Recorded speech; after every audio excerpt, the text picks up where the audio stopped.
Hi, I'm the Recruiting Maven and welcome back to my channel. Today's topic of conversation is one of a continuation in regards to last week's topic on fake jobs. A lot of you had DM'd me with some additional questions that I wanted to address. With that said, I just want to say a quick thank you for those of you who like, share, and subscribe to my channel. I deeply appreciate your kind support. For those of you who are new, I have an ever-growing playlist with career tips and advice. And for those of you who are looking for more a one-on-one coaching session, please make sure you check out the description box below. So just to address some of your questions that you direct messaged me last week about fake jobs, and that is, one of you said, well, I didn't find a company name listed on the job ad, and I wanted to address that. So the answer to that is, and there's two versions of that.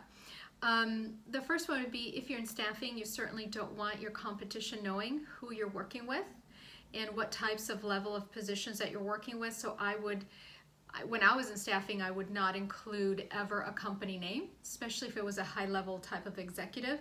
So, I certainly don't want my competition coming after my client and saying, wow, she's got this great requisition, or, this great job with them, we want to do that too. So there's a competition aspect of it. And then the other side of that is that companies, when they're losing a top executive, they don't want to, or maybe it's not necessarily a top executive, but maybe it's a key role in their company. And a lot of people may know about that in the industry, so they want to stay things, very confidential, very quiet. And so I won't post a company name in the job ad as well.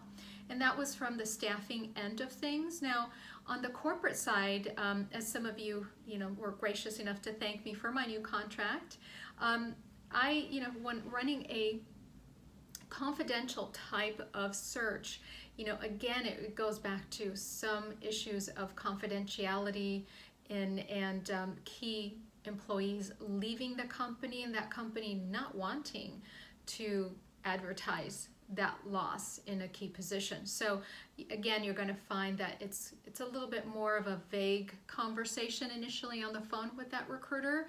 And again, it doesn't mean that it's a fake job. So my solution to that, from your perspective, from your standpoint as a candidate, if you're getting that kind of response saying, look, I'm really interested in talking to you about a position, and you say, well, who's your client? I may not tell you right away, but I will eventually tell you if I get to the point of submittal, right? And so, if I think you're a great fit and I think you would like the position and we decide that we are going to move forward together, then of course I'm going to tell you who the client is or who the company is. So, rest assured that conversation will come up, and it's not always, it may feel a little uncomfortable. Some of you said, I was uncomfortable, in that kind of a situation, having a dialogue with a recruiter that wasn't just blatantly willing to share who the client was right off the bat.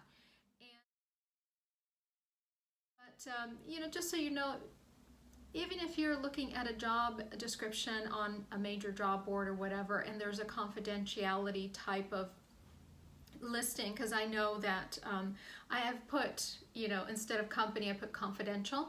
And so it doesn't mean that it's a fake job. So you've got to dig a little deeper, especially if it's something of interest to you. Make sure you have a meaningful dialogue with that recruiter and request all the necessary information that will make you feel comfortable. And if they're absolutely refusing to give you that information, then obviously there's something wrong. So anyway, I hope that this helps, and it's a very short video, but I just wanted to address some of the issues and the questions that some of you had sent to me. And so that wraps up for it today. I do so appreciate your time for liking and also sharing and subscribing to my channel. I kindly appreciate your support.